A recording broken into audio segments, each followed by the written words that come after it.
allegations here are certainly disturbing, to say the least, and have gone on for quite some time, allegedly here.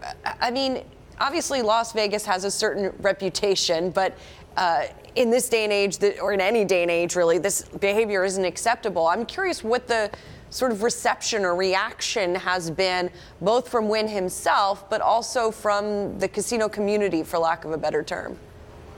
Sure. Well, first we should say that Wynn has denied this, and he's called these allegations preposterous. So that's his reaction. He is in the middle of a lawsuit where his wife, his ex-wife, Elaine Wynn, who has a 9% stake in the company, is trying to win back voting control of her shares, which he owns. So he's attributing some of this to her doing, which the Wall Street Journal, which reported these allegations, said that no one came to them with these allegations. They went out and found them. So that's first thing. Second, I mean, the other major, sort of thing to note here when you talk about sort of, the culture of the casino industry is Wynn's a public company, and its shares are down 10% right now.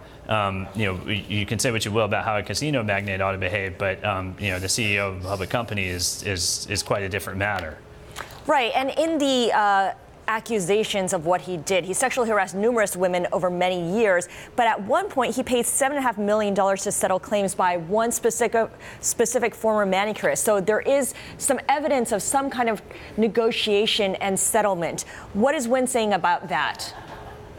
That's correct. We actually wrote about this settlement last month because Elaine Wynn, as I mentioned earlier, has been trying to get it opened up in her suit because she's been accusing Steve Wynn of reckless behavior and wanted to show that this was one of the reasons why. Now, the board looked at this settlement. Again, the details about it are new, and I won't go into the sordid allegations here, but they're pretty bad, and decided that they didn't need to take any further action. That we know.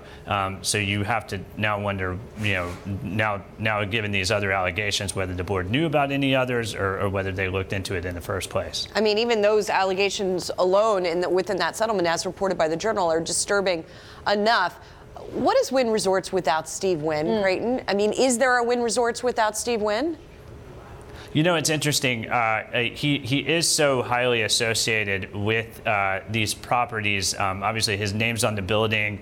He's appeared in TV ads for numerous years promoting, this sort of Wynn lifestyle, very high-end, very glitzy and prestigious. On the other hand, he owns, his stake is a minority stake in the company, even if you include the voting shares that he uses from his ex-wife.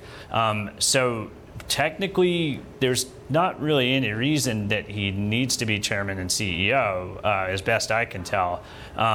Is there a scenario where he could get removed from the company? I mean, I think we have to start thinking in those terms now, certainly, while of course remembering that these are allegations that he's denying, and there's probably going to be all sorts of investigations and probes and all that good stuff. So a long way to go here. A long way to go. Crayton, very quickly, just remind us who is number two, who's second in command, who might step in should Steve need to recuse himself in any way. So there's a guy, Matt Maddox, who is the president of Wynn. He's been there for a very long time, decades, I think, and is, I think generally well respected and known as a professional. He'd probably be, he's sort of the second in command already. So if Wynn did need to leave the company for any extent of time, he'd probably be the person in charge.